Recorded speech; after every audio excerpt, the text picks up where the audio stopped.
Hey guys, what's up? What's going on? What's T? What's Google? It's your boy Darren Green back with another one of these loving, wholesome episodes. This is the 200th episode of the Darren Green Show. I'm here with my lovely co-host Medusa Show Off and El Teddy 27.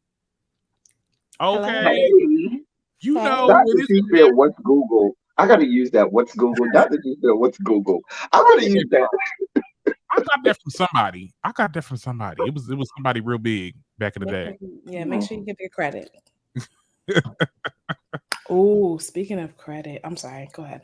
I'll keep it to myself. I have some tea, but I'm gonna wait. Oh, you got some tea. Well, look, if y'all got look, when it's us three in here, we put the topics on the floor. So anything that I missed out this week, y'all want to bring up, y'all have that time. Put it on the floor. Put it on the floor. The only thing I know, we didn't talk about the Nene interview, but I know we all saw it. Did y'all see when he was Carlos King was selling the allegedly merch, and they were saying that he stole it from Alexander Rogers, the allegedly show? Allegedly, He do. He did. I shouldn't say he do. He did. We do know Alexander Rogers for allegedly. Alexander Rogers does it better than him. I'm sorry. And Alexander Rogers can't stand Carlos King. He can. So, I do love allegedly. Okay, with the T, you better clock the T. Okay, clock that lawsuit. Now, before we get into anything, I like to get right into it, but I do feel like something has to be said. This is the 200th episode of the show. I cannot believe, like, I literally, when I did look like 199 last week, I was like, doing it regularly. I didn't even know what episode number it is because you lose track after a long time. I'm like 199. I'm like, oh, wait a minute. 200 is about to be what? Okay, I done did this thing for 200 times. 200 times. So we done made it to the 200th episode. You should be proud of yourself. I know. Yeah, I am. I really am, and I'm just so happy that the podcast is growing and just in ways that I've never imagined. It's gonna keep growing. We're gonna get to it. People. Huh? Oh, hey podcast people. You've been on the podcast before. I think I have been on the podcast. Yeah, I know you have been on a couple times, Medusa, but El Teddy, this is like his second time. It's once or twice. But no, this is a real good moment, and I'm just I want to sink in everything and talk about these topics. Next time y'all see me, I will be bringing home a Renaissance fan because Beyonce is in my state. I'm really upset. I'm really upset that I'm missing it. Like, in hindsight, I feel like this was a moment. I feel like this is gonna be the last time she goes on tour. I know, like it just really. It probably. Be. I mean, for a long time though. Right. I feel like she won't do it again until like I'm in my like late 30s, almost 40s, and she's like, I don't think it's gonna be that long. And I'm gonna tell you because Janet used to say it. She said, there were times like after I would get off of a tour, I say, I'm done. And then you get that itch, you get that bug. And when you're at that level of entertainer, it's kind of in you. Beyonce, as much as I'm not a member of the Beehive, I don't really care for Beyonce like that. But she's on the level of an MJ, Janet Jackson, stratospheric, Prince, people, Tina Turner, people who their concert level, their level of entertainment is stratospheric, and it's once in a generation type entertainment. You had Michael, then it transitioned to Janet, now it's transitioned to Beyonce. Before Michael, you had Tina and stuff like that, and Tina was kind of like, at the same time with Michael, but those stratospheric level entertainers, they might say, okay, I'm done. But then that itch comes and the money kind of talks. You get a couple people that say, hey, we'll give you X amount of millions. If you do this, you'll be like, I think I can do it again. And you'll go and do it. You adjust as you get older.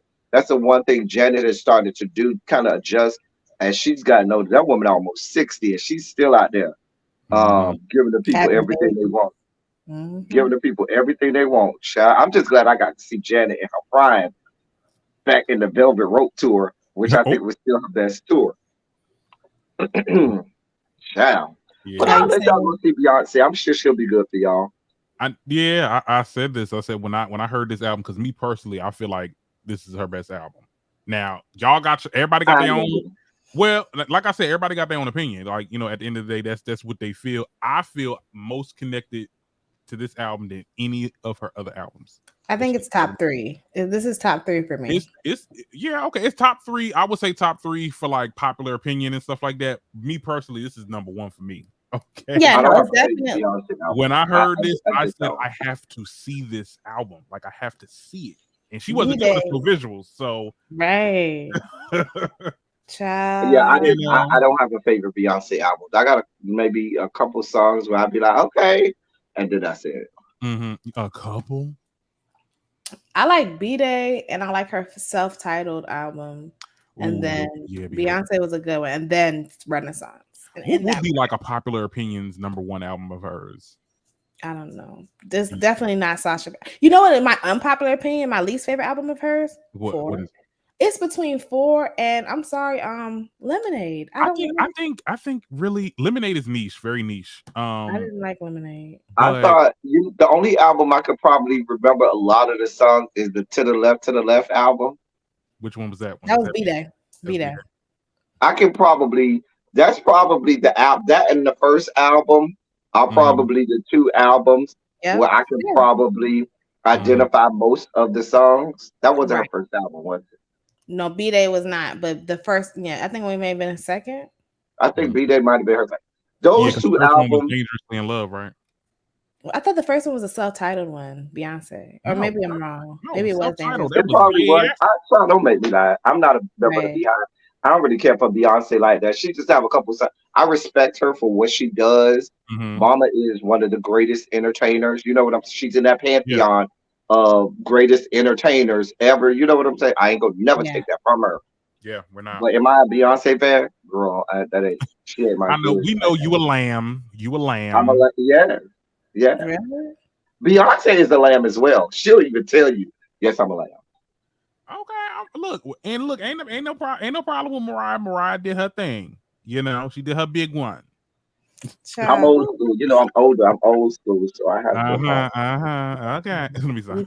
You constantly remind You know, but see, I came up in the Janet era. Like, it's for me, it's always gonna be Janet. You know, because that was my era. So, right. It's like, now let's not do that. Right now, child. Anybody need some lip chat? I need some lip gloss. Y'all mouth dry. Talking about the same thing. Oh, okay. Anyway, speaking of I'm just playing. Beyonce, I know we love it though. We love the Beyonce. Yeah, we got to get into this Tina Knowles and Richard Lawson situation. Okay. Now I'm gonna get into the tea, and then we'll have an open dialogue. So Tina Knowles has filed for divorce from actor Richard Lawson after 8 years actually of marriage, right? Mama Tina filed her paperwork on Wednesday, according to documents obtained by TMZ. She listed their official date of separation as on Tuesday, citing the differences as to reasons why they split. So they had a lot of differences. She also what the irreconcilable differences? Yeah, irreconcilable. Just telling. In her petition, Tina had asked the court to terminate the ability to award spousal support to Richard, and she also is asking to her name to be restored to Kesseltine. Her maiden name? Yeah, her maiden name. We'll just go there. Okay. He ain't want Knowles, but I guess that's the first husband. But she kept Knowles though. She added his last name to Knowles. It's Tina Knowles Lawson. Right. But see, I wonder if in the first adjudication, because sometimes in adjudication they tell you you have to ask for permission. If I'm not mistaken, I'll say in some states you have to ask for permission to go back to the original name, because legally, I'm telling you, I know women who've been through it. Legally, I'm looking at you because I'm like, what the fuck? Like, you already know. Because legally, you took on that name. That's why if you look at the motion that she made, she asked to be able to go back to that original her maiden name. Ask who? I have to ask the judge? India, yes, because you're married. You But we're can't go not to. married anymore. If they're not married anymore, then But why? legally, your name is what you had to leave when you get married. You legally change your name to that person's last name. So legally, and we're talking about in terms of if you ever get arrested, medical records, so many other legal things, you're known as whatever that last name is. So legally, you would have to get your last name changed back to Yeah. you're officially back to your last name. So that and to legally get your name changed, a judge have to allow you to do that. You have to go to Oh court wow. In to get certain your name states. changed. I know you have to obviously. I know you have to, legally change your name back if you want your maiden name or whatever. But I didn't know that like I needed permission from a judge to do so. But are you Anytime you do an saying official name change, even if just me, I ain't married, I want to change my name. Like Prince changed his name to the symbol. He couldn't just do that. He has to go to court, right? and that judge has to grant him that permission to legally. Now you can call yourself whatever, but that's why they have when you fill out something, they say, do you go by any aliases? Because Right. aliases are not legal, but legally on official documents for your name to be that, you have a judge has to say that you can change your name. Dang, you can't just go to motor vehicles, child. No, if you go I to know motor it's a vehicles, you process. have to have adjudication. You have to have documents Oh, saying It's a that your process. name changed. Yeah, it's a whole It's process. a whole process, and I know, like, I remember when my mom got married, I was mhm. asking, and like when she, filed for divorce, I was asking, like, okay, so what are you gonna do? And she was like, I'm not, child, I'm gonna keep it because I'm not, I'm not, I ain't got time. She's older. She's like, I ain't got time to be going through all it. It was already a process trying to change it, so I'm not about to go through this whole process. Da da da da da. And she didn't have a problem because she's like, oh, we still have a family, so I'm a Tom. Like, it is what it Okay. is. Yeah. But with Tina Knowles' situation, for you to get married and to keep your ex-husband's last name and and just to add on or hyphen your new husband onto your old husband's last name, I thought that was kind of messy. It wasn't messy. It was strategic. She still wanted to be attached to Beyonce. That's what that was Right, about. That's what that's clearly. about. So then just don't change your name at all. Just don't take his last name. The whole taking of the last name is Right. archaic She should have anyway. just stayed with Tina Knowles Just Tina and Knowles. left it at Exactly. that. I think her putting the Lawson at the end of it was like her emasculating him, which leads me to my point. Listen, who going first? Because Well, let me go first. Because Tina Okay. Knowles, let me Okay. just say this. Honey, sweetheart, love bug. Men, let me tell you a little something about a thing called a man. Oh, what you child? would A know. man ain't got too many times for you to keep emasculating him. A man ain't got too many times for you to believe that you're here and he's here. And I'm gonna tell you, as a member of the Rainbow Coalition, that actually is a lot of issues. Sometimes even within the Game. gay community, when they get married, men are still men. That Yeah. testosterone get the pumping, and people be like, "I'm not acquiescing to you. I'm not coalescing to you. I'm not Yeah. doing all of that. You're not gonna keep Right. emasculating me." And you're talking about somebody who had his own fame and notoriety. It's not like there's some bum off the street. The man was a very well-known actor, very well-known actor. And I mean, let's be for real. We only know Tina for her correlation or She did association with people her hair. kids. No, bitch, you're Beyonce's mom. That is your That's all you know for your claim to Beyonce's mom. fame. That's it. That's it. That's all you are respected as. You're Beyonce's Mhm. mom. You were married to Matthew Knowles, and that's You it. are Like, you're Right. this generation's Catherine Jackson. There you go. I don't even know who that is. That's Michael You- Jackson and Janet Michael Oh Jackson's mom. shit! Not you sat there. Come on. Don't do this cat like that. Don't do this cat like that. Yeah. I'm like, is that one of the president's But wives? What's going on? Tina thinks she one of the girls. I mean, she thinks she, She one of do. She do. the A-listers. I'm like, do. you the A-listers mom. Right. It's given very much so B list. It's Yeah, like so you're a plus one. You're the A list plus one. but see people, but like you said, people want people. She wants people to know who she is. Okay, that's Tina Knowles. Okay, that's Beyonce mama. Okay. Okay, can I go? Can I go? You can go. I'm sorry, because I've been itching. I've been waiting. I know this is your show. I Lord. wanted to ask first. No, you good. Listen, let me tell you about Tina can't keep a man ass nose Lawson, child.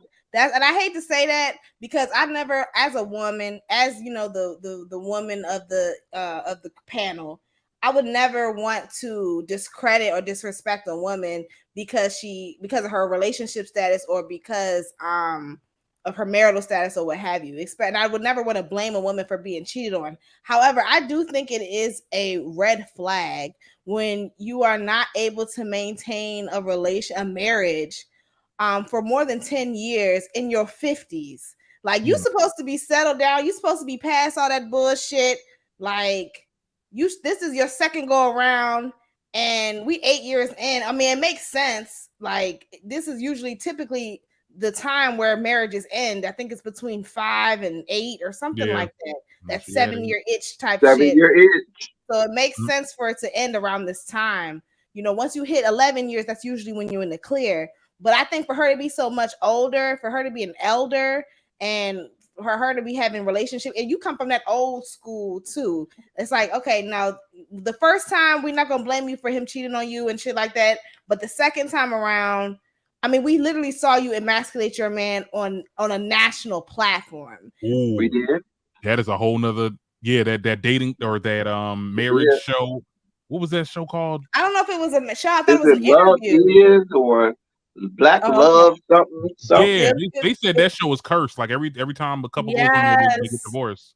I think, and can we speak to that? I want to revisit that. But I think the way she talked about him, it was cringy as fuck. And you could see that, like, he was visibly upset.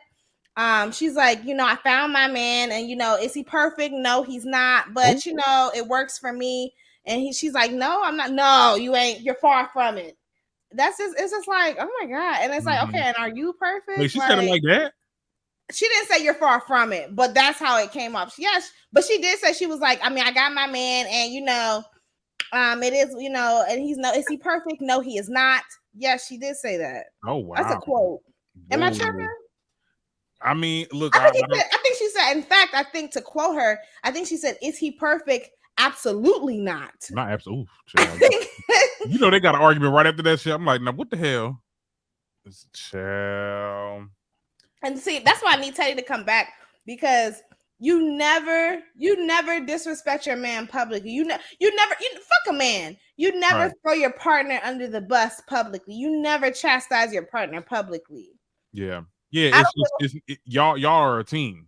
It's in poor taste. Yeah. I don't care how my husband could be dead the fuck ass wrong. You best believe when we get in this car, I'm gonna tell him about himself. But when I'm in front of you, I ain't gonna let you see me slip. I don't give a fuck. I don't care. Exactly. You are a partnership. You do not disrespect your mate, partner, whatever, in public.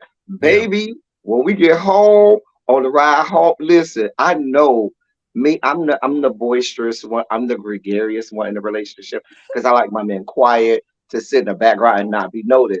You better be damn Skippy when we get in this car. He's doing all of the talking because he's telling me, "Hey, I ain't like when you did that fuck shit. You did all it."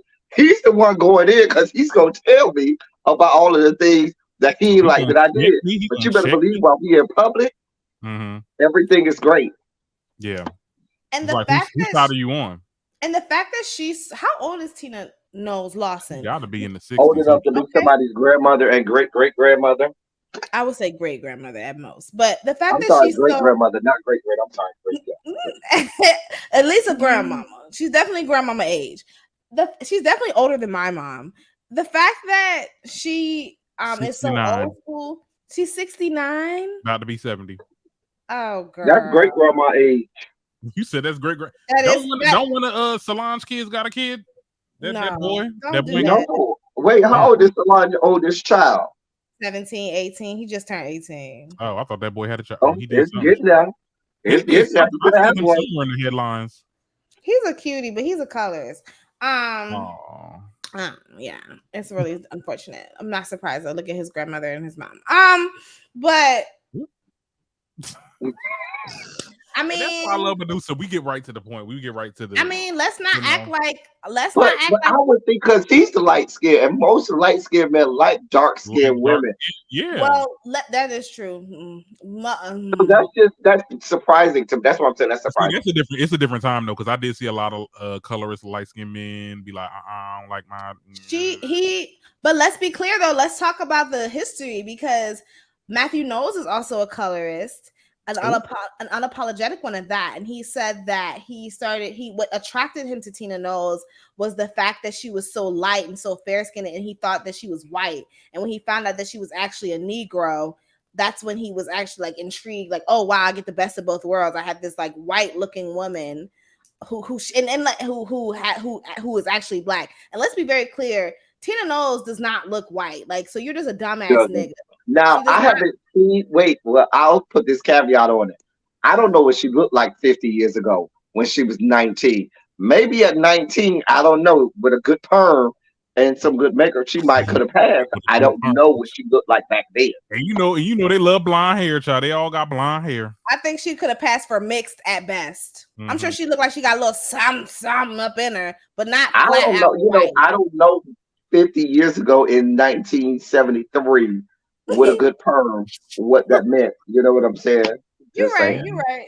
Different times. But yeah, so and I always took issue with that because I'm like, okay, so if your husband is telling the public what attracted him to you was, rooted in colorism, that means that you were hold on, let me finish. That means that like you can't tell me that he's never voiced that to you. And now it makes me, as a dark-skinned Black woman, it concerns me because I'm like, okay, so is that something that I know it was a different time, but is it something that you upholded? Is it something that you at the bare minimum, it clearly did not bother you that what he found to be attracted to you was, or what attracted him to you was like rooted in colorism. And that makes me take a pause. So fast forward when her grandson is out here being colorist, yeah, I'm not surprised because it makes sense. It's probably a lot of that going on in the family. I mean, look at where he got it from. Look at his grandfather. But we think that Solange is probably tell him, boy, you better. I don't. I think we give these celebrities a little too much benefit of the doubt, a little too much. Yeah. We can't, you know what I mean? Actions speak louder than words. And so if she was correcting him, he wouldn't make statements like that. I'm not going to say that because I'm not going to say that because outside of their parents. These kids nowadays have their own opinion. Think that they're driven by all things social media. Yes. So social media's influence on a lot of these kids is much more impactful than what their parents say. I'm just being honest. I see what you're saying. Mama can say that till they're blue in the face, and then there's the old adage as well. A man kind of a lot of men say, I want somebody like my mom. And so if I'm not going to call it colorist, it may just be I'm not saying Matthew Knowles ain't colorist because we know him and his history. But he may say, you know what? This who raised me, I want somebody like my mom. I don't have a problem. It may be his preference. Because some people just say, my preference, I do like light-skinned women. I'm not going to say I don't like dark-skinned women. Ain't nothing wrong with dark-skinned women. When I was young, I liked light dudes. But in my 20s, I love to be a good light bright. Light bright, turn on the magic of colored lights. But as I've gotten older, my taste has shifted.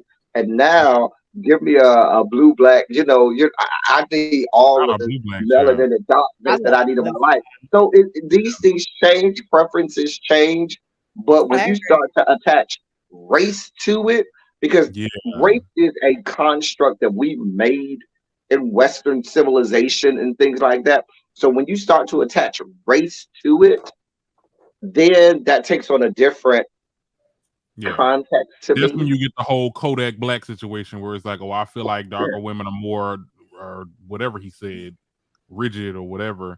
I think that's when we start to getting into colorist territories. And I also feel like, when we talk about what we don't like, and it's always something just, I just feel like, and it's like, okay, yeah, no, you're colors. Me personally, I mean, I liked all shades of the rainbow, child. You already know, like I'm dark, light, whatever, in the middle. Quinceañera. Not King. Bitty bitty bum bum quinceañera. I'm sorry. Every time I think about that, I think about you. Sorry. You think, That's wait, Selena. I thought we was talking about like all the shades when you were like, I thought you was about to go like, oh, I like my bitty bitty bum bum quinceañera. I can't do me a good bitty bitty bum bum. I can't do me a good bitty bitty bum bum. When you said BD, but I was thinking of remember when TS Madison was like, I feel like a Puerto Rican in this bitch. Puerto Rican. Bum bum. Now speaking of freaking Richard child, why he ain't got no burner account? Who? Richard. Old people don't know about burner accounts. Child, oh shit! I forgot about. Oh, not you forgot about the husband. Yeah, sorry. Old people don't know about burner accounts, baby. They got that one account and that's it. Can I be honest? Like, I didn't see the pictures, but am I the only person who I don't really have an issue with my man, like, having like a spank account. You know what I'm saying? Like, I mean, I do have an issue with you like liking I don't have an issue with my man liking bad bitches pictures and shit.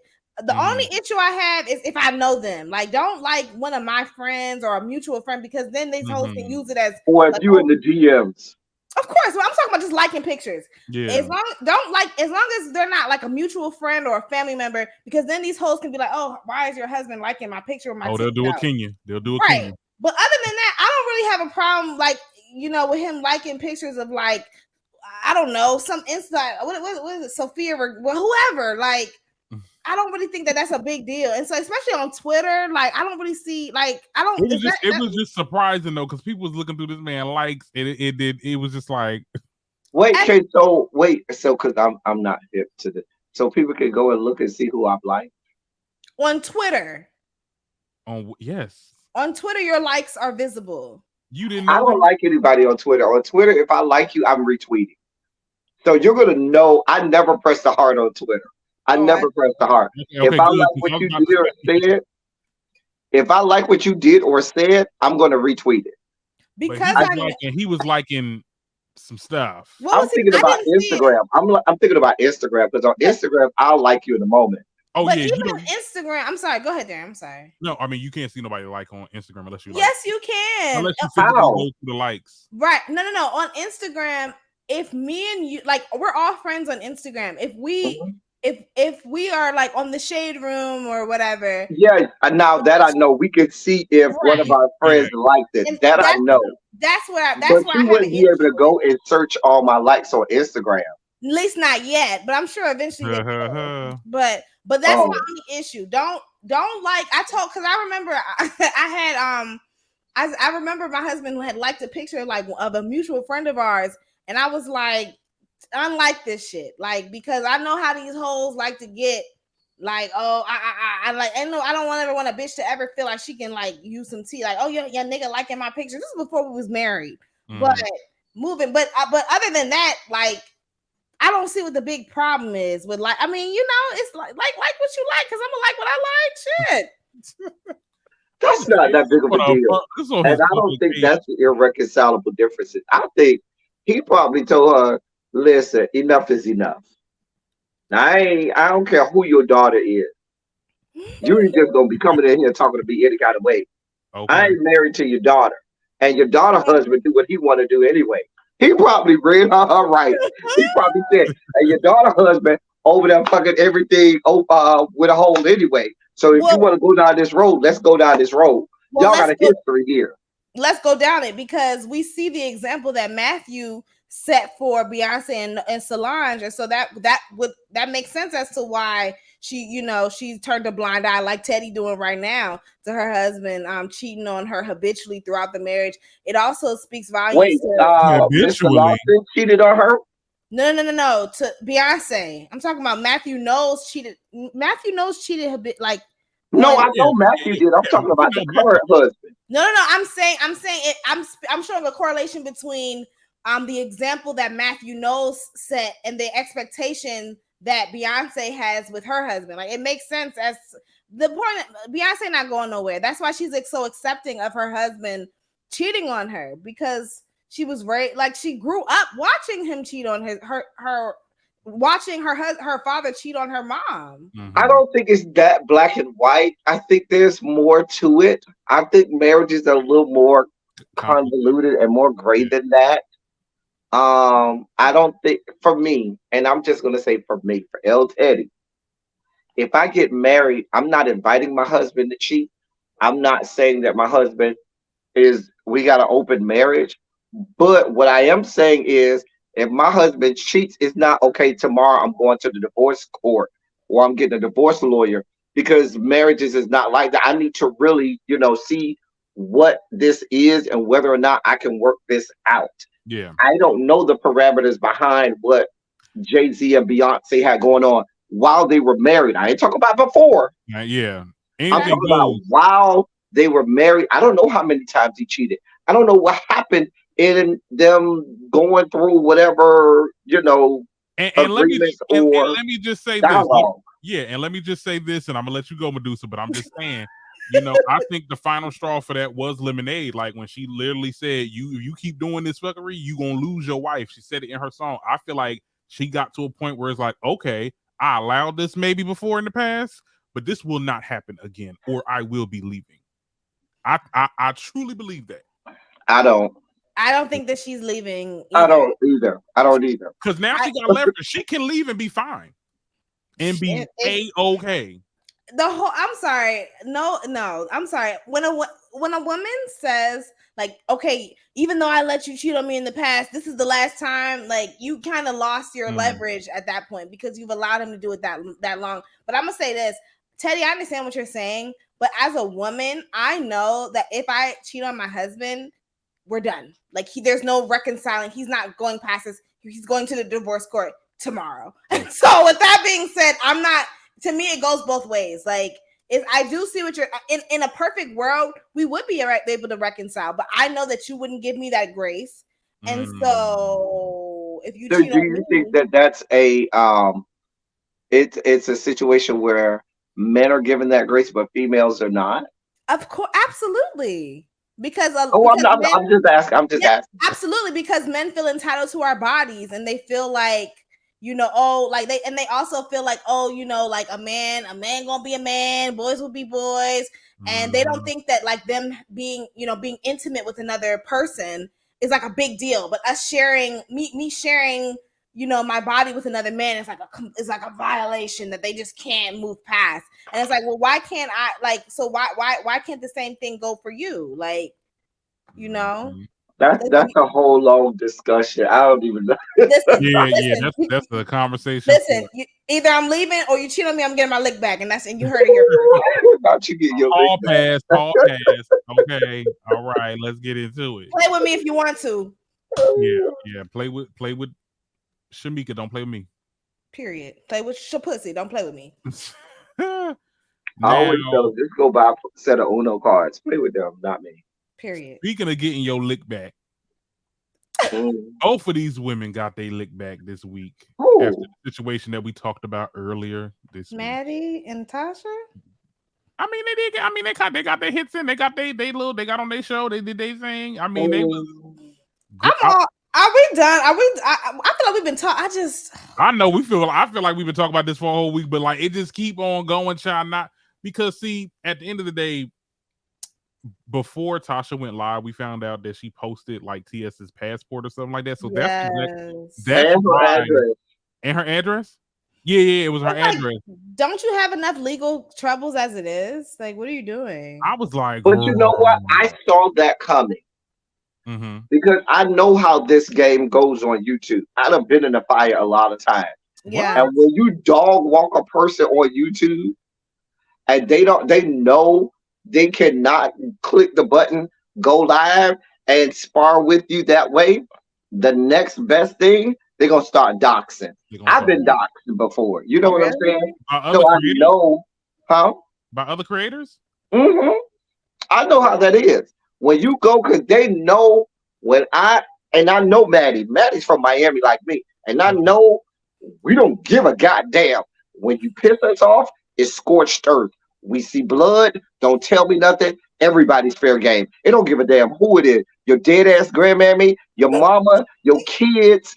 I don't care. Your newborn that you just farted out your cooch. I don't care.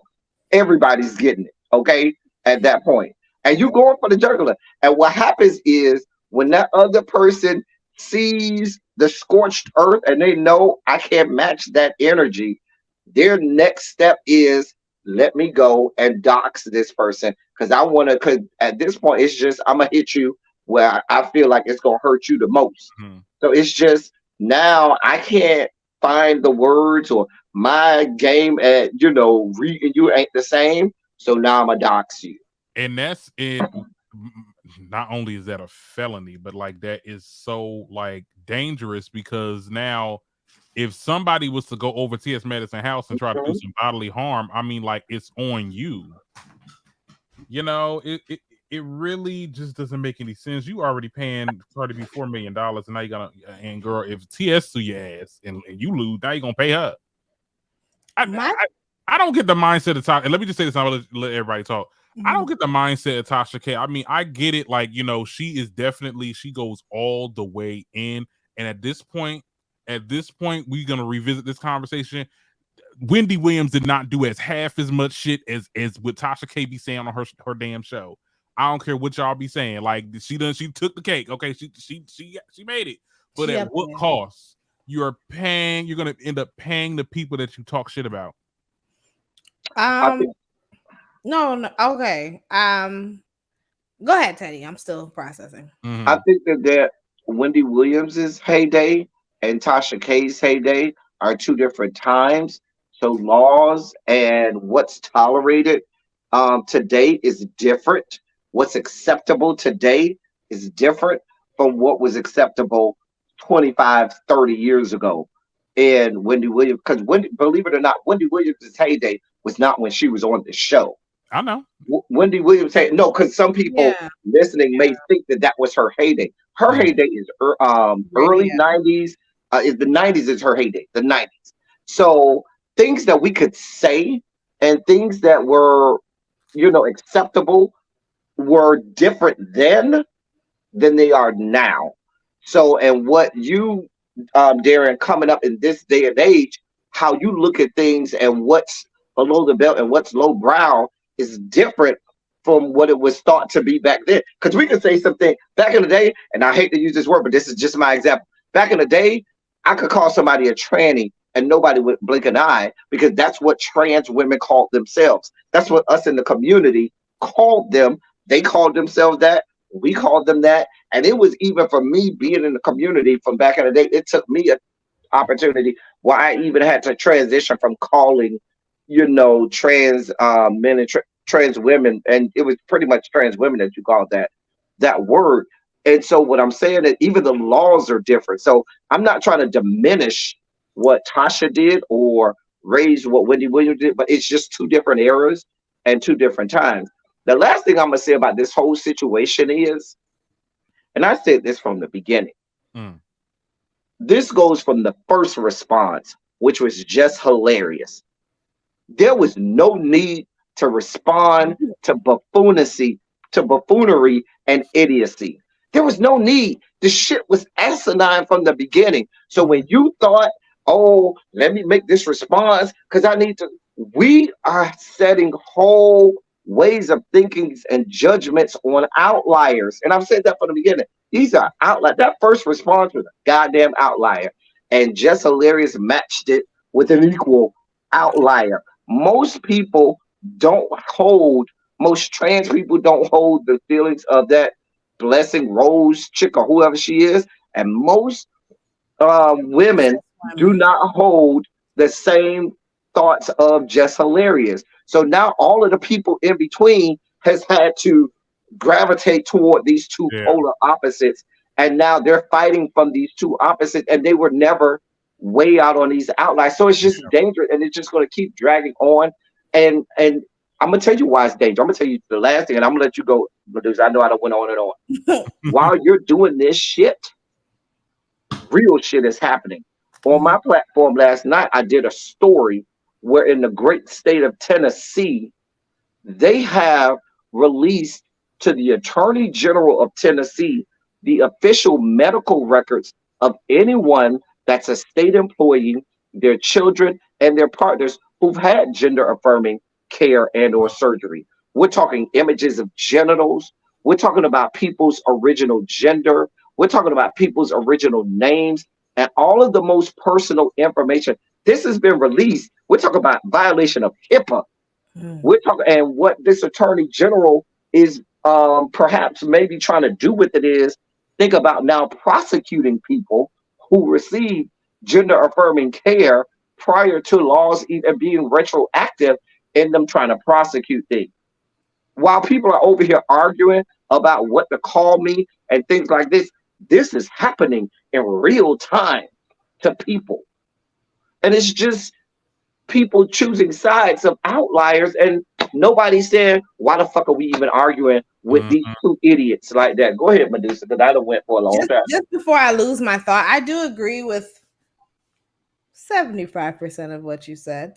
But one thing that stood out, I have to disagree. I used to think that Jess Hilarious was an outlier, but now that I'm on TikTok and YouTube, and maybe it's just people within this internet space, but unfortunately, like, Jess Hilarious is not an outlier. There are a lot of transphobic cisgendered women out here, and they are vehement and adamant and unapologetic about their issues, which like to the point where even I made a video and I literally titled it Tasha K misgenders TS Madison. I'm a YouTuber. You know how this space goes. It's all about the title. But at the end of the day, that's what she did, right? I'm not lying. But I tell you, with so many women, cis women, that were like, she didn't misgender that man. That's a man. It's just like, girl, it's so unnecessary. Like, that was like and I think, unfortunately, that is something that as a cisgendered woman, that's something that we need to unpack. There is some underlying transphobia that is apparent. So that's one thing. I think Tasha K doesn't have anything to lose. She doesn't. She don't got nothing to lose. Also, I think because I think also Tasha K, I can relate to her with this. When I got smoked with you, I feel like she had the what is it, like the bullet in the gun, and she just was waiting to shoot. Honestly, it's like I just was looking. I got an issue looking for the opportunity. Yeah, I got an issue with you, and I've been waiting. I've been sitting here waiting. I kept this locked and loaded for a long time. She did detail. Don't give. And I've been there. I had it where it's like, just bitch, don't give me a reason to let this smoke out and empty this AK and empty this bazooka on your ass. And you do it, and sometimes you do it haphazardly. Sometimes you do it, and then you revisit it like, I shouldn't have done that. But I think Tasha was waiting, sitting on ready, and she was given an opportunity, and she let that thing fly. She let that. For what I'm understanding is that she and TS had problems prior to the situation, and it had nothing to do with anything. I mean, she added the translator to it because of the topic, but they had underlying issues beforehand. That's what I'm hearing. That's what she was talking about. Because I didn't see Tasha K's video. I seen the highlights. I watched that whole entire thing, child. Maybe I'm crazy. But the crazy part is that Tasha don't even like Jess. Tasha literally was dragging Jess about sleeping with a married man and saying that she looks like a man 2 weeks ago. So, and that's why I thought it was just funny for her to be like, this is the shit that I have an issue with cis women, right? She's like, oh, for TS Madison, you're an outsider. And even though I have an issue with Jess, I'm still not going to let somebody from the outside, disrespect her. Listen, cis women, black women, let's be fucking for real. Let's stop acting like we so goddamn united. Okay? You just was dragging her 2 weeks ago, misgendering her, talking about her coochie, talking about all this shit. And now her, just say your piece with Maddie and keep it moving. But don't use just a bitch that you don't even like. I could see if y'all was actually friends, but don't you like? But Tasha doesn't have any friends in this. It was out of necessity. It was, and that's just what's so funny to me is the fact that you mentioned outsider. We have two minority groups dog walking at each other and at odds with each other, and what they don't understand in this dragging of each other, it's not until groups get together outliers, people or outsiders, I should say, not outliers, but outsiders come in and help, that you get progress. Go back to the civil rights era or even the abolitionist movement. If no white people had joined with black people, and one of the biggest minority groups that were a part of that era was Jewish people. They were very involved in the civil rights era because they had their own issues. My point being, if it was just us black people windmilling against Congress or trying to do something and nobody else joined in with us, we would still be in Jim Crow era. May even still be trying to get the abolitionist movement off the ground. And so my point being, black women are being assaulted all over the place. Trans women are being assaulted all over the place, being killed. Black women are being killed and assaulted. And there's a common the denominator. divisiveness of it is sidetracking people from the fact that white people out here, white men, I should say, in positions of power, are passing all kinds of rules and laws that go against both groups, killing both groups. They're killing black women and they're killing black trans women, both groups. And so y'all out here fighting and windmilling, and they looking at y'all and laughing because they know y'all not looking at the fact that they are over here passing laws. They ain't just killing people, they are passing laws. I heard somebody earlier, and I'm gonna let you go there. And after this, I heard a black gay male going in on trans women, on black trans women earlier, talking about, and there's a whole thing of there's a lot of transphobia in the black gay community, and talking about, oh, y'all ain't, that ain't my fight. Y'all ain't gonna never be this. Y'all ain't never did nothing for me. And I was like, well, you do. And then they had the nerve to say, well, that's just the white. Because then they say, that's just the white gay community. Because they say, I'm not a part of the LGBTQ. That's the white gay community. I said, well, you do realize that trans same thing women, with just like that little pencil thin boy that's on TikTok talk about I'm the gay guy that doesn't hang around other gay guys. We're so right. You do realize that the trans community was the first ones on the front lines out here windmilling. And you talk, even if you want to say, oh, I ain't a part of the white community, some of those same white people got laws and things changed. Some of these kids don't understand what it was like 25 and 30 years ago when states had sodomy laws. They don't even know what a sodomy law is, which means it's illegal to be gay in that state. If you have the wrong twist in your hip or the wrong limp in your wrist, they can say, oh, you look like you might be gay. And that means you commit sodomy. And now you're going to freaking jail because you are gay. This was America not that long ago. So when we have this, I only know what happened in the last 5-10 years, history about things, that means you think that none of this stuff can change, which is why we have states like Florida, my great state of Florida, changing. And a lot of the girls are going to Dallas. I'm like, girl, I want to say, I don't know what you're gonna do when they start really changing them laws. Child, it's gonna be a rude awakening. And I'm gonna let you speak with this. Go ahead, Darren. Go but ahead. I will say Texas has on the books where they're going to stop letting insurance companies pay for PrEP. Yeah. They're gonna tell insurance companies. I'm not trying to point fingers. Not have to pay for things like PrEP anymore. Shit. Say it again, Darren. I'm saying it's really gonna fuck up a lot of people's shit, and yes, it's so unfortunate there is a lot of gay men that are transphobic. I mean, we can date this back in the day, like when they didn't allow them in the clubs. They didn't see them until they did what they did. They all came together. I guess for the Stonewall situation, everybody sort of to a point, everybody kind of did work together to try to, because with the cops and all that, but people tend to forget. We tend to forget history, and we're doomed to repeat it if we don't know about it. Well, listen, right? It ain't even forgetting this. You never knew. Yeah. and this is where I say statements on things that you don't know.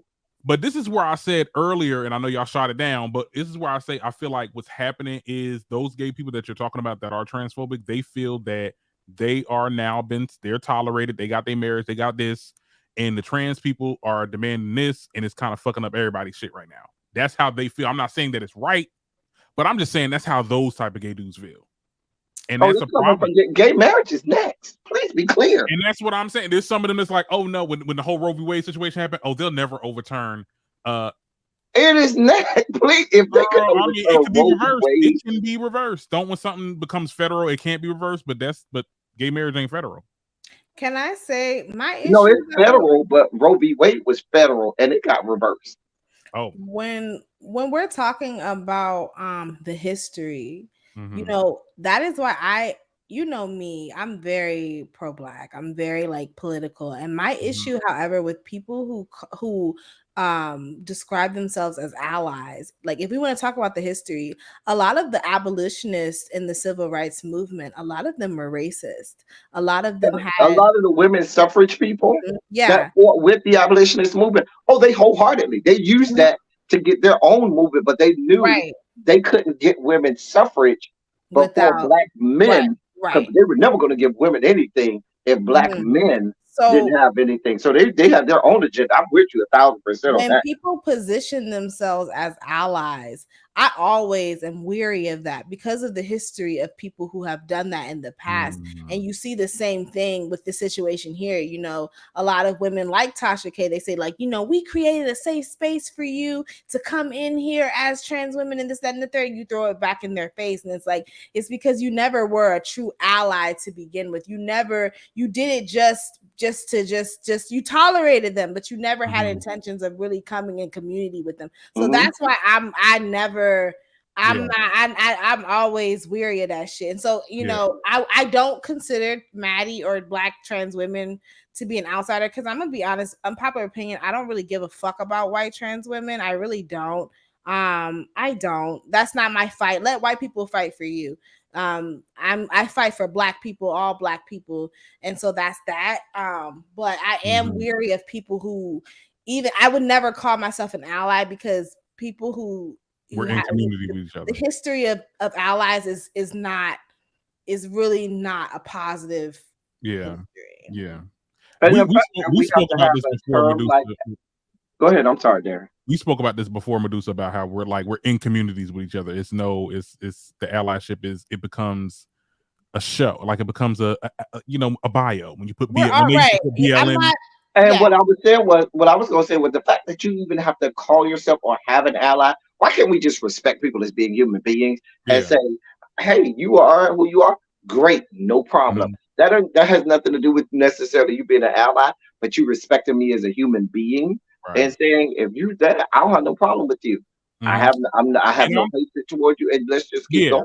And I'm all for the tough conversations. I've seen this clip with Funky Dineva, the conversation that he had with Claudia, and it was, I don't know if y'all seen it yet, but what Claudia was saying, you seen it? Yeah. I haven't seen it.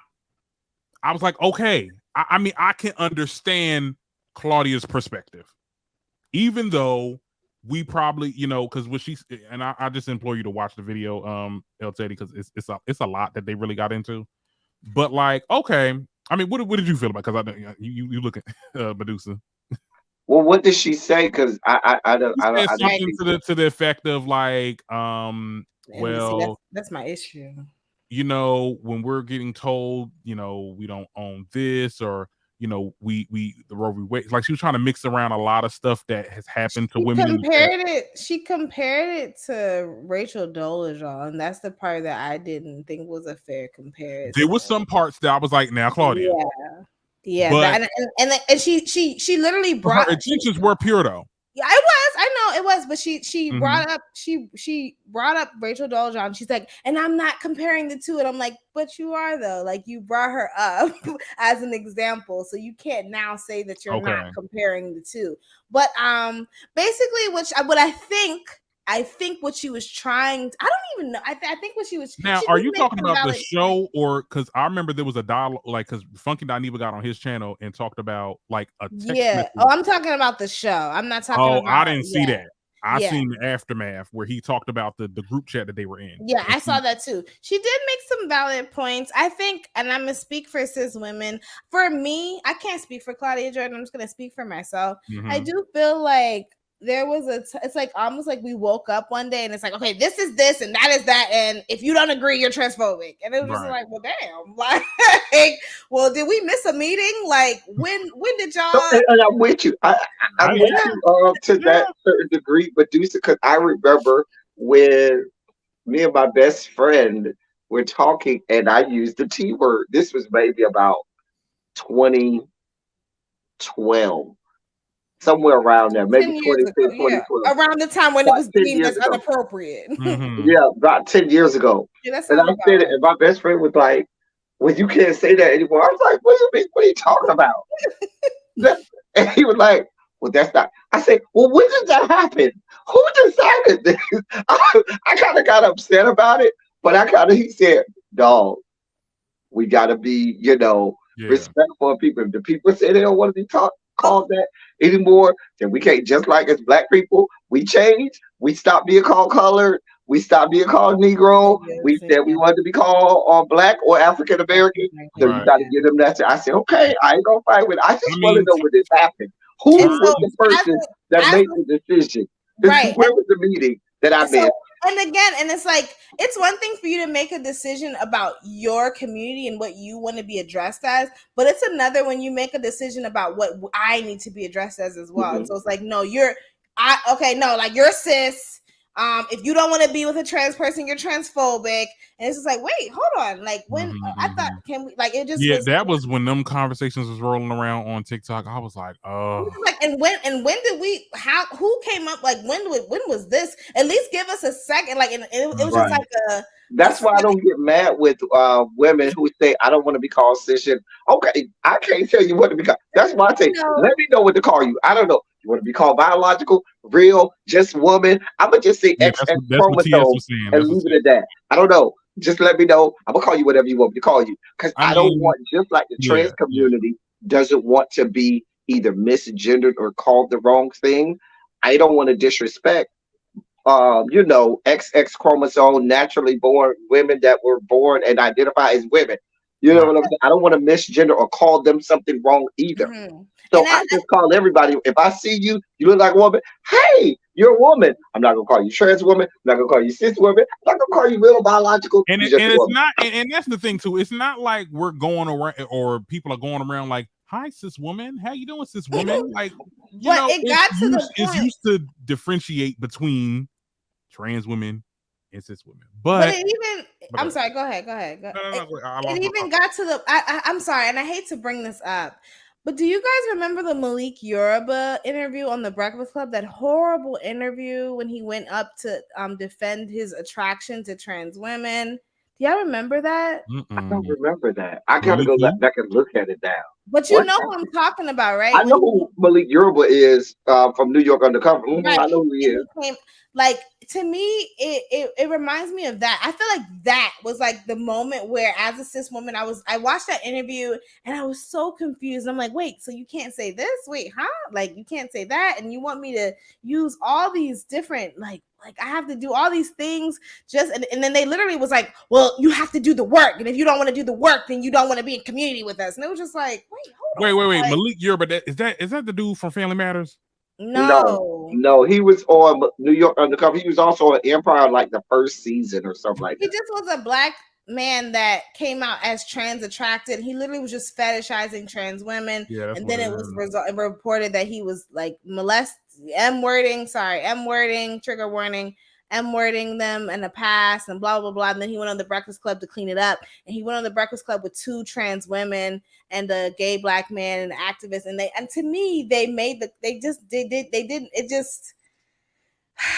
it was like one of those conversations where it's like you were holding people accountable, like y'all need to do this and y'all need to do that, and it's like y'all don't even know the words that you want us to say, but you're like, it'd be people on the outside, and even some people that are now coming into the community that just came in a couple years ago, like learn some stuff learn from this there.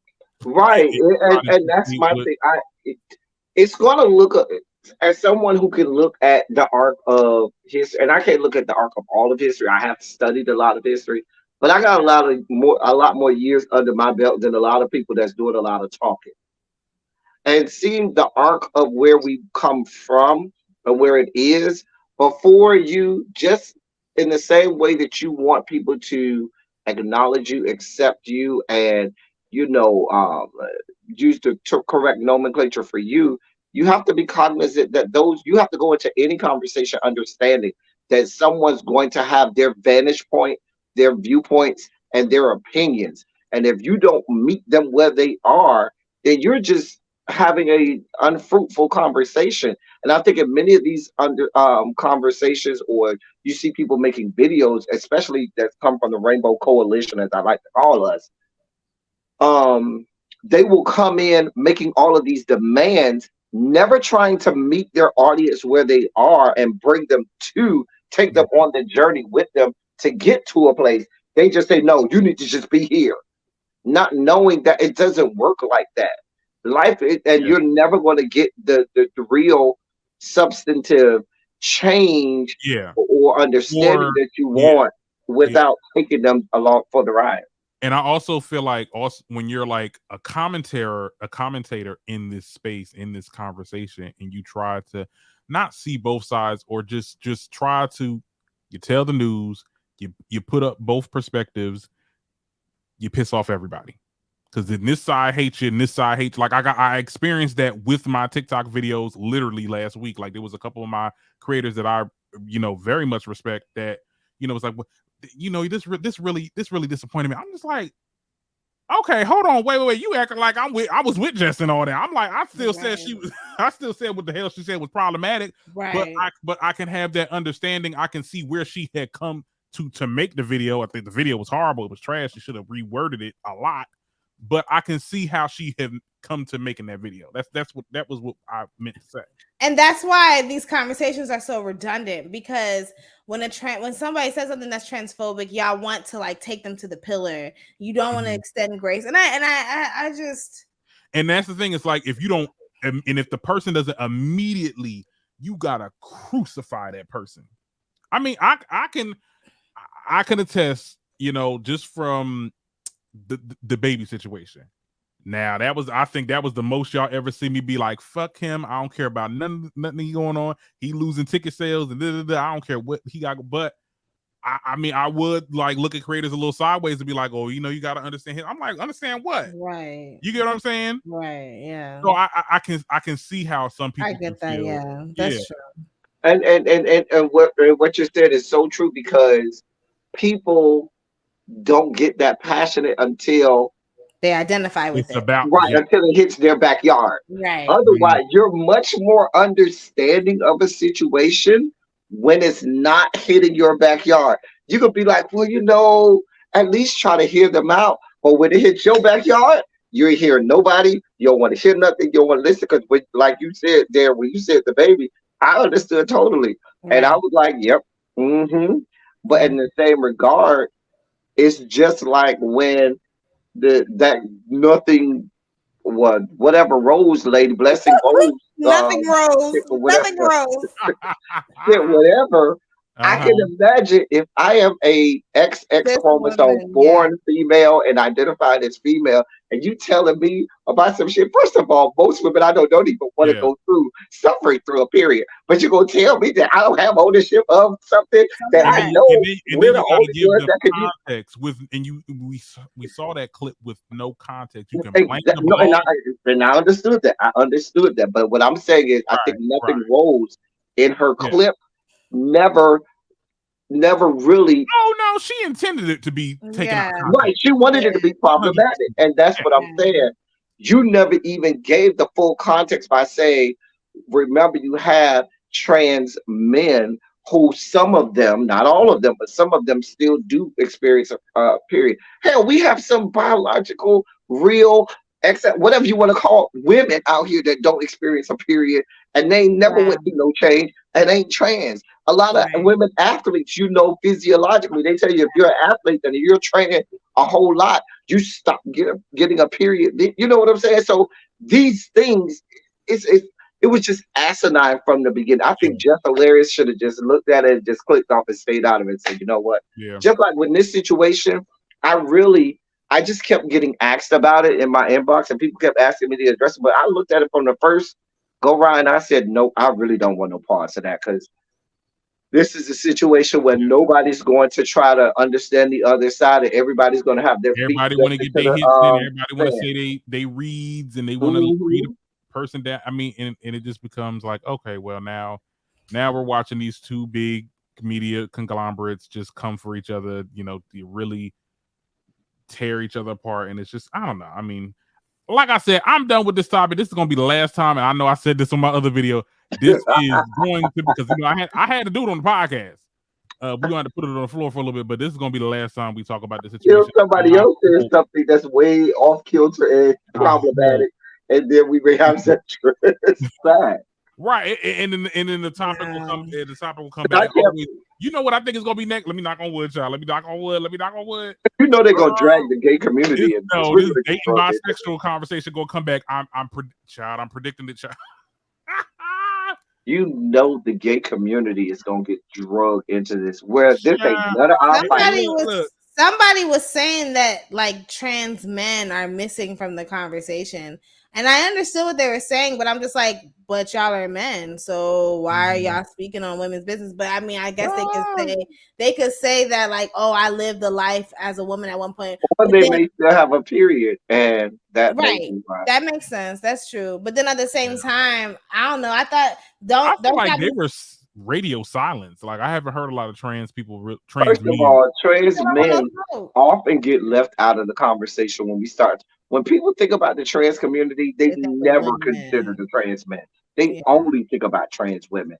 And that comes from the patriarchal society where we say there's no way a real man is going to choose not to be a man because the man is the head. And why would you emasculate yourself and not be there? You know, it's a whole patriarchal. Like men can't fathom the notion or thought that a man wouldn't say that they're a man anymore. You know what I'm saying? Or that's their mentality or their way of thinking it. I'm over it. Yeah, I'm over it too. Me too. I was over it when it started. When I first saw the first two responses, when I first saw nothing, I keep wanting to call it. No, call it what it is. When I first saw both, I said, I don't want no parts of this. Can I say the one thing I do want to say though, even though I'm not a fan of nothing, it's like, no, I'm just like, even though I'm not a fan of nothing, I feel bad for her. You know, as a Black trans woman, I do think that she needs our protection more than anything because, you know, I feel like she's under attack. We be dragging her. It's one thing to get dragged on TikTok, but now she's being dragged on a national platform. They're talking about her on Fox Soul. They're talking about her video on the top, you know, Tasha K with her 1 million plus.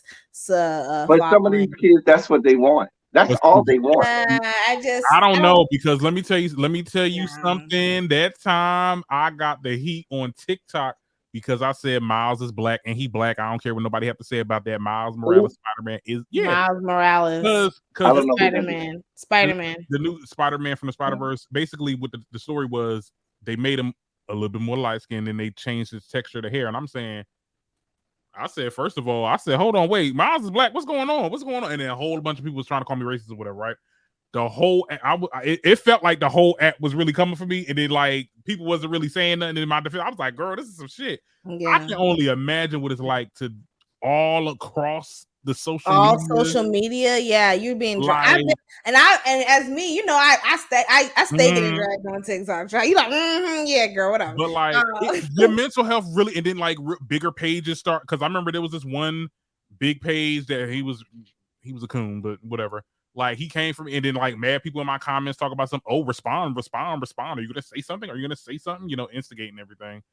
Like I was like, okay, well, this I don't like this part of social media, you know. Yeah, it's one thing to get dragged on whatever platform that you're used to, but when they share it to another platform like a like a Twitter, like a Facebook, because that's what happened to me. I was getting dragged on all of them. Like, and so, I know what that's like. Shade room comments.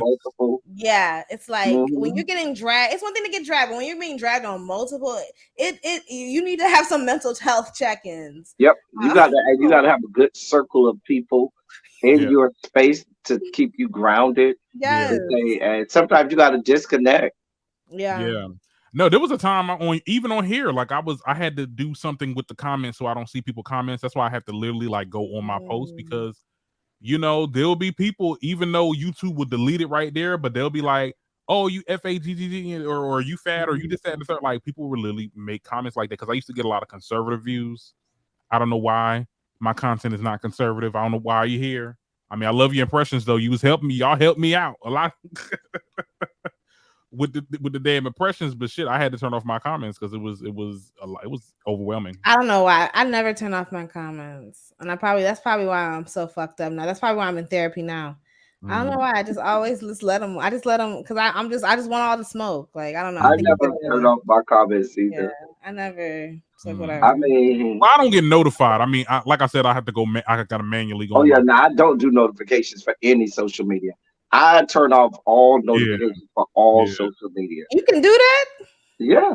I need to because my Instagram be lighting up. Oh no! I don't play with Instagram. I don't play with Instagram, Facebook. None of them. My phone. I just don't and answer. even if the social media app doesn't have it, my phone will do it. My phone says, "Do you want to receive messages from this app?" Oh, you don't? Okay, just press this button. Yeah, I need to do that. And nothing will come through. Let's move on, child, because we gotta get this show going. Let's go. Carlee Russell. Wait, I thought we were going to discuss the fact that everybody was telling Sidney Starr to shut up. This ain't your time. Oh, Sidney. Yes, perfect segue. Yeah, that is a perfect segue, actually. So yeah, so apparently, let's get this story together because I am freestyling it because I did not put this in my notes. But Chingy refuses to call Sidney Starr a woman after she lied about being with him and cost him a record deal. So he got on Vlad TV to talk about how, I guess the interview was like, oh, you had your fair share of cancellations or whatever. And he was like, yeah, well, I feel like, me going through my cancellation is whatever, but like they should get some type of cancellation for doing what they do, saying, because the narrative of trans women tricking men, that conversation become a thing. And then he was like misgendering her saying like, he, same old, very much the same. And I was just like, wow. So Sidney Starr responded. She was doing like a couple videos playing his music in the background or whatever, and just saying, I said one thing my name gonna do is ring bells, whether good or bad. Trust me. So I mean, what were they saying about? Because I don't know what they were saying. The people were basically saying, Sidney, now is not the time, bitch. Just sit down somewhere. I know I saw TS Madison say that, and I think somebody else, another popular or trans woman that said it. They were like, girl, now is not the time. You are not helping the conversation because she's problematic. And Sidney Starr, this is her first claim to fame was the Chingy situation. She's problematic. I was upset when they even put her on. What was she on? Love and Hip Hop New York? Oh yeah, that too. I was upset. I was like, first of all, this is the wrong representation of that community. Didn't she try to lie on Eddie Winslow and he kind of took it on the chin? No, I don't think she was lying. That's why he took it. No. She came out and said, yeah, we never slept together. She did come out, but at first she didn't come out and say we slept together, but kind of alluded to it. And he alluded to it. He definitely played with it. And let the fodder.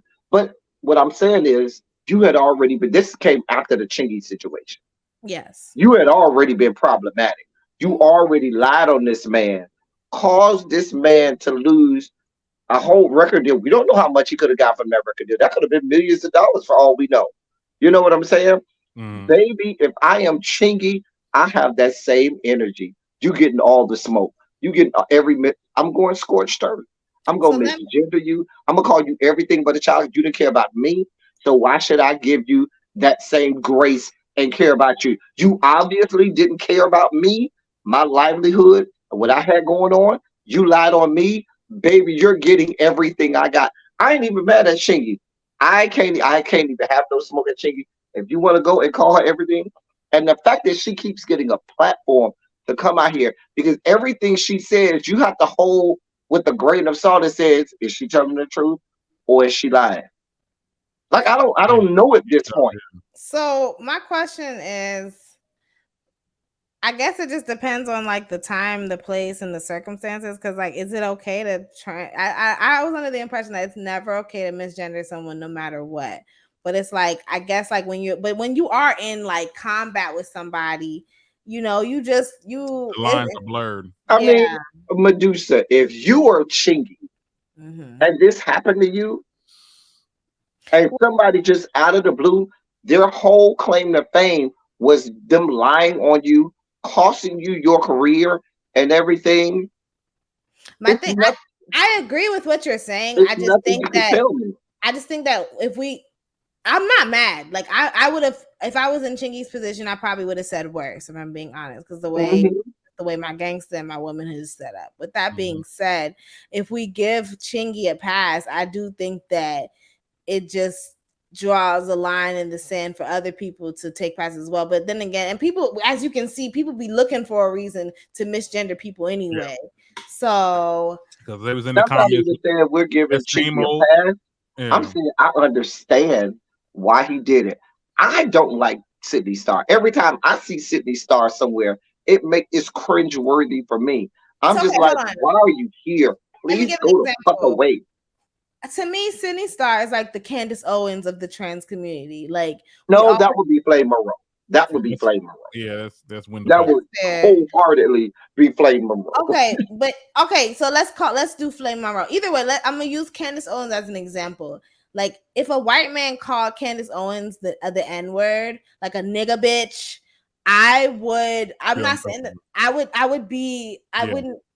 that would be an issue for me. Despite all the shit that she has done, it would take a lot for me not to respond. No, and I understand you, and I understand that point, which is why some of the trans community were saying, girl, we understand, but now is not the time. But hold up, they're in the middle of a whole situation right now where all of the trans community is, being called to the carpet, and you're not the one that we need to come forward to be the spokesperson.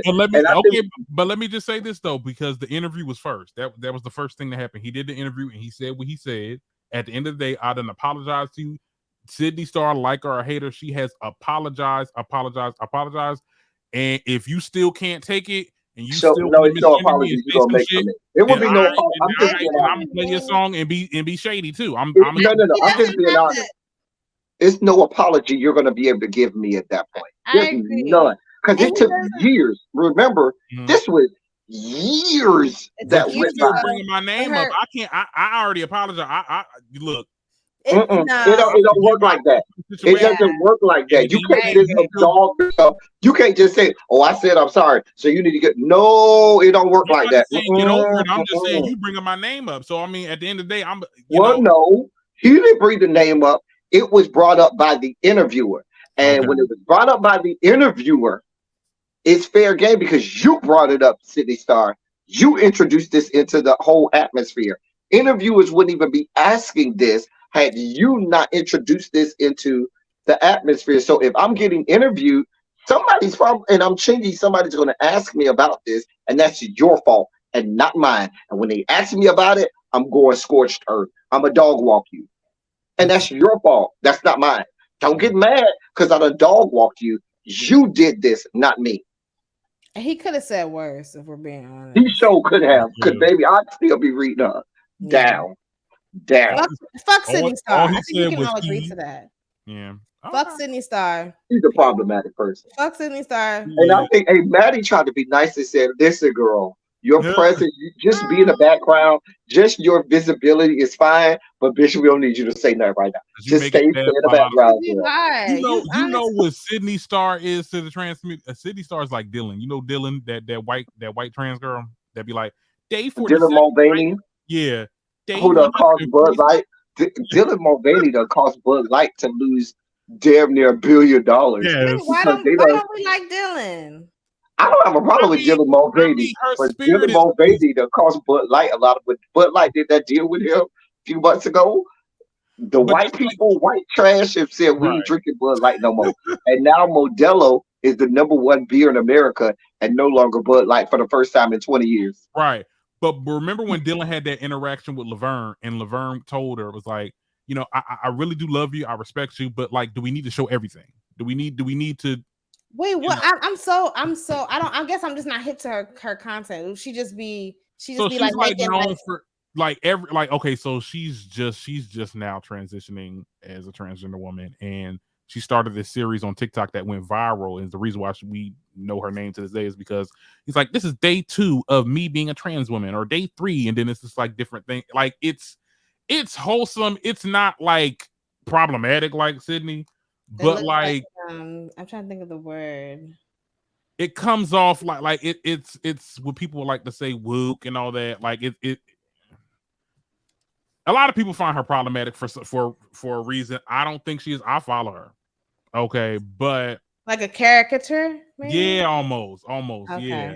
So that's why when she had that reaction, we all kind of was feeling that when Laverne was like, do we need to show too much? Because it sometimes it does seem like, you know, some stuff should be just for you. Yeah. Some things is like, I see what you mean.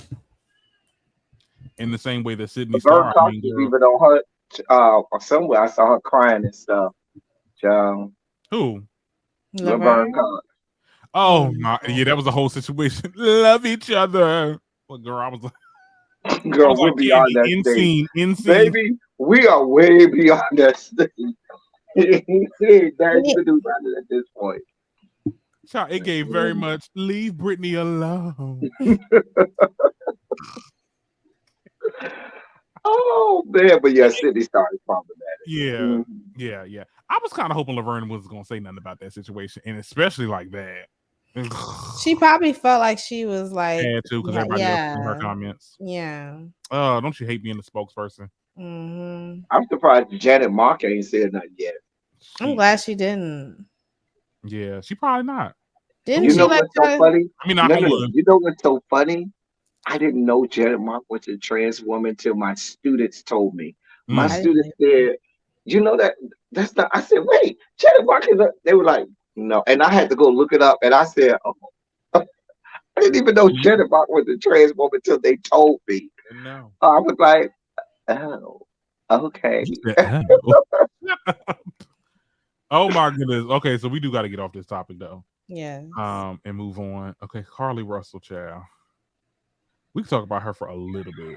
Now, she surrenders to authorities after a week after she confessed to the kidnapping. Now, my thing, I didn't even know she confessed. Her lawyers came out and said, yeah, it wasn't a thing. She didn't see no child or whatever. Basically, she is being charged for falsely reporting to law enforcement and falsely reporting to an incident, which can carry up to a year in jail and fines up to $6,000.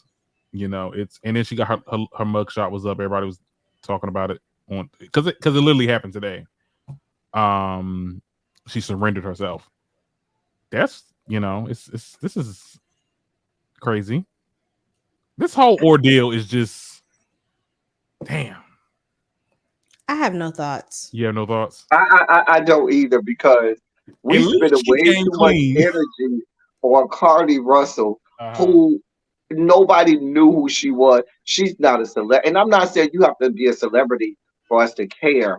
But once we figured out that this was, you know, a hoax, wrong, the great state of Alabama is using this as fodder for them to no longer give a shit about Black women. Let's be clear. Because it's a whole lot of Black women legitimately missing, legitimately being trafficked, legitimately out here.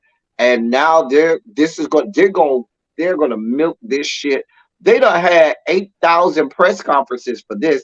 You got Brett Favre from the same state who stole millions of dollars from people in, you know, SNAP benefits and TANF and all of that stuff. Monies from that, and they had not a single press conference at first. You got a whole lot of other stuff going on, but y'all ain't had. I see, but Carlee Russell, who I don't know, nobody knew that she even existed, and everything. You spending a whole lot of time and money. press conferences and money. And I think what they're trying to do is they're trying to build a case where, well, we spent this many thousands of dollars in Yeah. money and time and effort. So let's just, nail her to the cross.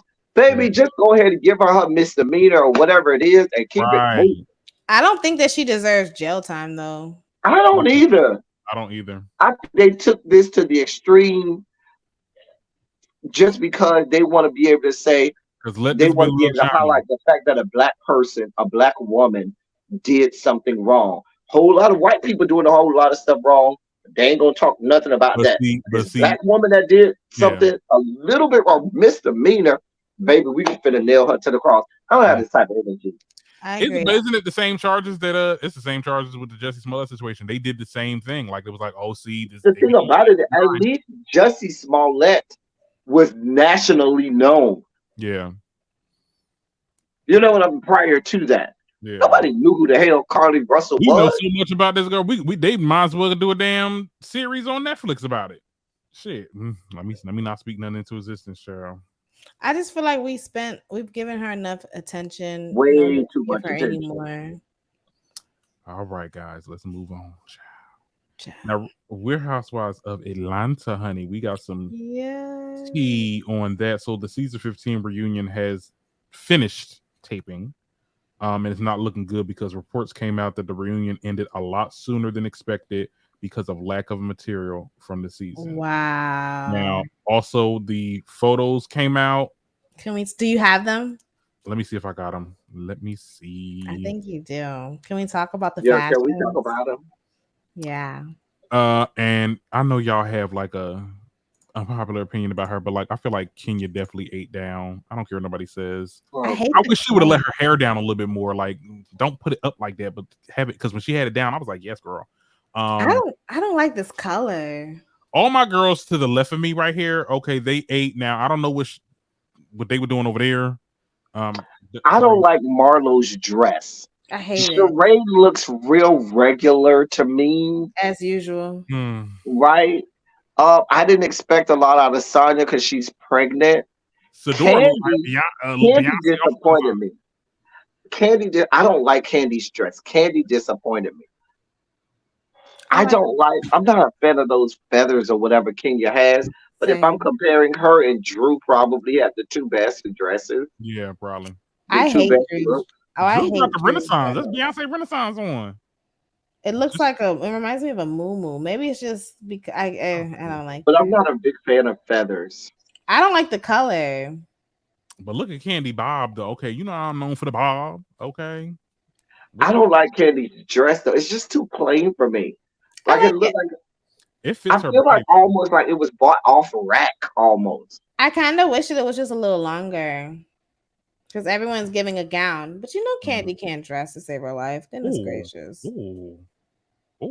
Marlo, I just feel like be letting the girls down every time. And Marlo can wear a look. That's the thing. Marlo knows how to dress. Marlo knows how to wear a look. And so I'm just like, but when Marlo misses, she misses. I feel like maybe if she had a long fitting bottom and not that feather one. I just don't like the bottom.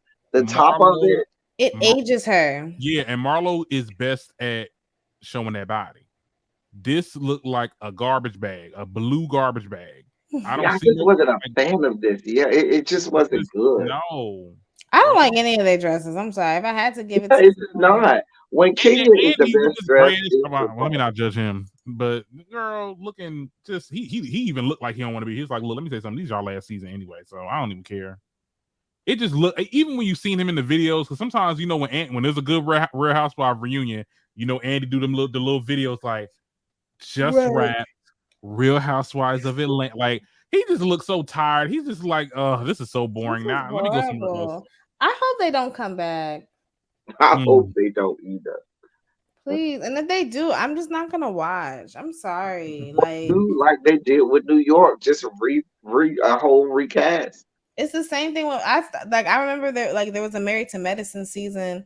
I think it was like the season with when I don't know, I think it was like when Jackie and Simone kept arguing. I just tapped out. I checked out. I wasn't about to keep watching that shit.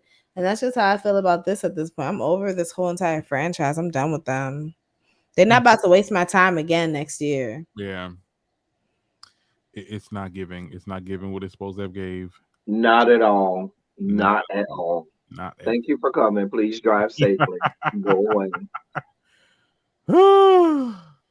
Anyway, speaking of housewives, Kenya versus Mark Daily Child. Kenya reveals that her estranged husband has been trying to film a reality show, and he wants his daughter to appear on that show. I don't see where the problem is. Well, here's the thing. This is the same person that literally went to court with her because he didn't want the girl to be on Housewives. And to keep in mind, because in their agreement, it was said that the daughter would not be on things without both parental consent. So if she can make money off of Brooklyn, then why he can't make money off of Brooklyn? Man, look. He's a stunty queen. Equitable. He is a stunt queen. Thank you. Because at the end of the day, like, I just don't see why you would want to stop. You know that Housewives is her primary bag, and that's what she's using to take care of your child. So why would you want to interfere with that? Like, I don't think it's interfering with that. How is it interfering with her Housewives? If you keep on, if he does a reality show and that's it could be conflicting. You don't know when these people tape. I mean, they may. I mean, it's for me. I think for Kenya, it's more of like, very ironic that now you fought me on this for her not to be on television. Now you're gonna put her on television. Like, it's just like you're now you playing with me. You playing with me now at this point. He been playing with her. I bet you it's not gonna stop her from wanting to have his kid with her dumbass. So I mean. Like, there's no sympathy you're going to get me to have for Kenya Moore at all. I agree. None. And my thing is, you want to be able to make $1 off of this child. It's equally his child. Why he can't make $1? Yeah, I agree. If the child going to be on television, she got a daddy just like she got a mama. Hey, what's good for the goose is good for the gander. Girl, can you get the life? That girl fuck that nigga. And then you trying to have another child with him?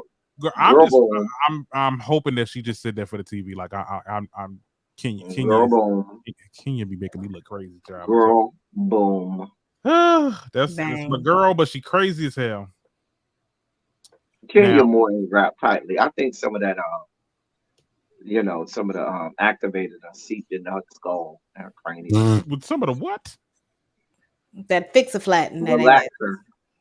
I'm sorry, not activator, relaxer. Fix-a-flat. I thought we were talking about that ass. Girl. I think some of the cement then seeped into her bloodstream. Ooh. Not the seep. Ooh. She might have she said she went down there to Dr. Miami. I hope not. Because she went down there to somebody's basement is where she went. Let's be fair. Allegedly. Sorry. Allegedly. With the fix-a-flat. In the fix-a-flat chick in jail? I thought she went to jail. Yeah, she is. That's where K Michelle went. K Michelle with the fix-a-flat girl? What is fix-a-flat? Like, that's a lady? Fix-a-flat is something you put in your tires to fix your flat. They was not putting it in nobody's ass. They were putting fix-a-flat. There was a whole trial about it. You thought I was exaggerating? There was a whole trial. Look it up. There was a whole trial. They were putting fix-a-flat in the people to make their ass bigger. They was putting it in the girls, some of the trans girls. When they used to do the ass shots, it was the silicone, but they actually put. They say the girl that was doing it is in jail. They say that Nikki went to her too. Stop. And when I say K Michelle, when I say that K Michelle, I'm gonna just say like this: she was the only one that got caught so far. But if you make me believe that she's the only one that was putting fix-a-flat, Nikki ain't got no fix-a-flat, girl. That girl, she got implants. You could tell because the way her ass moved. Literally, we don't know what's up in there. We don't know what's in there. We don't know what's in I that. know K Michelle is the one who alleged it, and Nikki ain't sue her, so it must be true. Okay, Michelle still trying to get some of that stuff out her body. And she's gonna inject it right into her chin.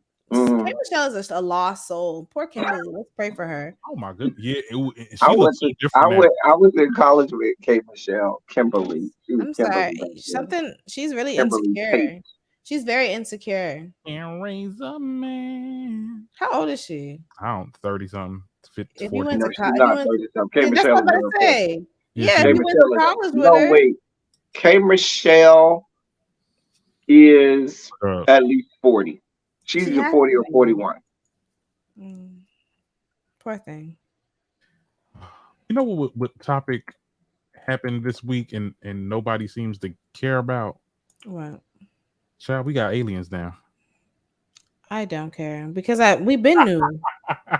These are things that we've known for so long. And I don't understand. I've always said there's no way that that Hollywood has been so consistent on how aliens look for all of those decades if they didn't have something to go off of. Yeah. How did this all come up? Like, why are they all talking for context, former U.S. intelligence official David Grush says under oath that the U.S. government is in the possession of UFOs and non-human bodies. But remember, Obama said that. Obama did an interview and was asked about UFOs, and he said, well, I can't really go into it, but just know, basically, he said, just know we ain't the only ones here. I can't go into details because he's, he was president, so he had access to, but this is the first time we actually heard that there was bodies. Like, did they have possession of it? Of non-human bodies. The lady asked, are they human? I'm telling you, Obama told us. He just said, I can't tell you, but just know. You don't say we're not the only ones here without having concrete evidence. I trust Obama. Yeah. Maybe I'm wrong for trusting him, but I know Barry ain't just gonna put nothing out there if Barry don't have some concrete, evidence of I don't see. Let me just say this though. Barry also said that Flint's water was drinkable. Sorry. Well, I mean, apparently it was. They were drinking it all them years. Shit. Okay. Well, that's a whole nother. It was doo-doo brown, but all right, come on. It was. It was. Like what? I think to this day it's still not fixed, is it? Or did they fix it? I don't know. I don't think they fixed it fully. Sorry. Yeah. But let me just say this. I will say that to me, it just was out of nowhere. Like out of nowhere, we're gonna admit this now after all these years. And I'm a firm believer that there's aliens in this universe, honey. They ain't no damn. It's a whole vast universe of planets and beings. Okay, let's be very clear, inhabitable planets. But like, I feel like they hiding something, and that's really why they really want to tell us about it. It's some of y'all on YouTube that I think are freaking aliens, if you ask me. But that's a whole nother. Some of these people I see on TV and on YouTube, I swear y'all got to be aliens. Because y'all are not human and y'all are not wrapped tightly. You see, we keep seeing things stranger and stranger. I wouldn't be surprised. And we remember there was an old show with and they made a remake of it called V. Now I'm showing my age now. Back in the day, it was a show called V, where it was people you thought were human and they were actually alien. They were lizards, and they had on these things, and when you scratched them, it would rip off, and you would see it. But anyway, they did a remake of it. I want to say maybe about 10 years ago, they did a remake of it. It's called V. Where was it? I'm telling you, some of y'all are Men in Black. What lies? Some of y'all are really aliens amongst us. We just don't know. Child, I don't know, but I know a lot of people saying, "Man, look, are these aliens gonna pay my bills?" I think that's the reason I can say that I'm not an alien. Can I admit I'm not an alien? I'm really not. My husband is an alien. Ooh, he's literally from another planet. Why? Because it's so good. It'd be so good. You think he's from another planet or something like that? I wasn't even going there. Oh my goodness! Out my bedroom, no. Hold I promise you, that's not what I ain't mad at it, girl. Get it how you live. Get it how you live, girl. Get it. I did not mean it that way at all. Actually, I think because he's just a fucking weirdo. He be having you in orbit, honey. He be having you in orbit, girl. Not in orbit, girl. Oh my goodness. Y'all play entirely too much. Oh my goodness. So, all right. We gotta get out of here, child, because I gotta eat. I did not eat my din. I gotta eat too. I made some crab cakes. That's yes. We love a good crab cake. Some homemade crab cakes. It's so good. They so stuffed with crab meat. I'm about to go watch The Little Mermaid. Oh, I'm about to go watch. I need something else to watch on Netflix. I'm almost finished with this Sarah Hernandez on Netflix. Tonight is a Netflix night, so I need to figure out. Oh yeah, I'm definitely watching the movie, child. Mm-hmm.